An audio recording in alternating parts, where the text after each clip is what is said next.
Brazil nut muffin tops are rustic cakes with a moist and tender citrus crumb on the inside. Adding a grapefruit curd frosting makes them extra succulent and will remind us of a fruit tart. The best Brazil nut flavor comes from fresh Brazil nuts, so to make a pint or about 2 cups of Brazil nut milk, soak 65 grams or a half cup of Brazil nuts overnight.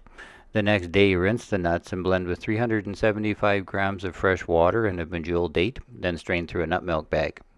To make 6 Brazil nut muffin tops, prepare your pan with butter and a dusting of flour, and scale the wet and dry ingredients separately.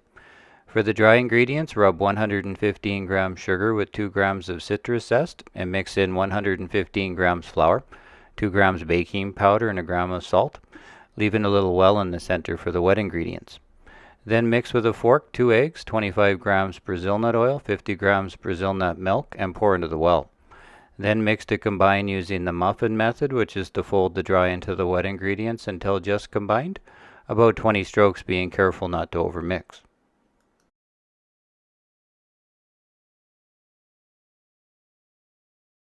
Then refrigerate the batter for up to 2 days or portion into the prepared pan and bake at 375 degrees Fahrenheit for 20 minutes. Serve the Brazil nut muffin tops the same day they are baked as is or with a grapefruit curd frosting, which is sweetened fruit juice thickened with egg.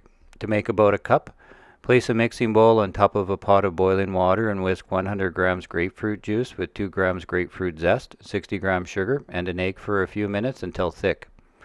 Then whisk in 15 grams cold butter to combine and strain out the zest. Then refrigerate until cool. The curd will thicken as it cools to a spreadable consistency. Stored in the refrigerator, grapefruit curd frosting will be at its best for 2 to 3 days.